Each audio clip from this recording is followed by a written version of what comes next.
Hello, welcome back, and we left off with this animation of two butterflies, one flying twice as quickly, and we've got them going along a motion tween path. And with our second one, you can see that we've used tint to change the color of the butterfly.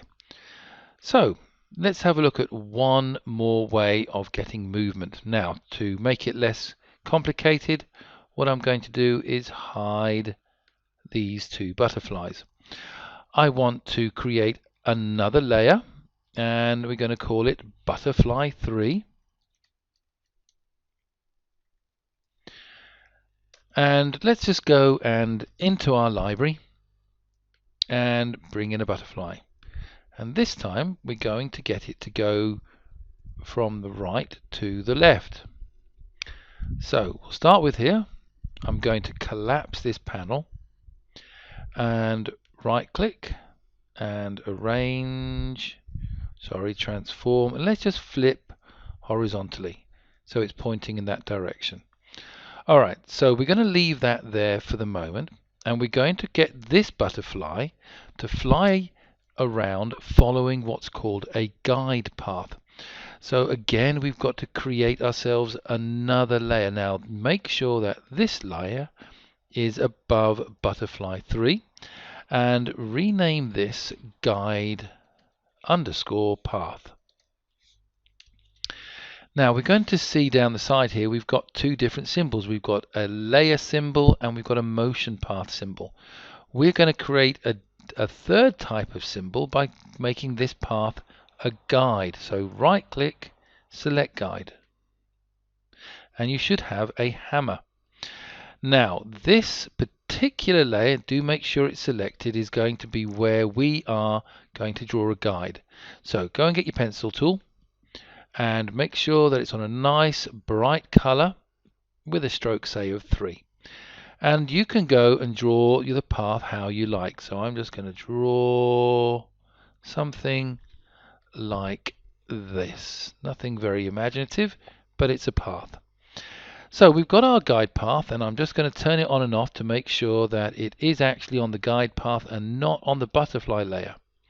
Now I'm going to select the butterfly layer, and I will be wanting my butterfly layer to be connected to the guide path. So the way we do that is we just hold our left finger down and gently lift that layer, and it should just indent. Now when I let go, the symbol for the guide path will change, and it's changed to those dots. On the butterfly layer, we've got to create the actual movement, and that can only be done with a classic tween. So what we'll do, we go right click, create classic tween, and you'll immediately notice that our butterfly snaps to the beginning, or it should. If it doesn't, you're going to have to make sure that you do that. Okay, so that's there, and I'm going to go over to frame 120, move my butterfly to there. Okay, and what we'll do is we're going to tidy it up. You can see that the butterfly goes along the path, but it's not really very well orientated. So we'll do what we've done in the past. We're going to click on the motion tween, and we're going to go orient to path, and we're going to have to get make sure that right from the start that our butterfly is orientated to the path. So when we move our playhead, oh, that looks a lot better, that it's going to fly there. Now here it gets a little bit silly, so what we need to do is select it and orientate it that way. So with a bit of luck, it looks a lot better. Good. Okay, so let's see what that looks like in its entirety. So we're going to go Control, Test, and we should see all 3 butterflies doing their thing.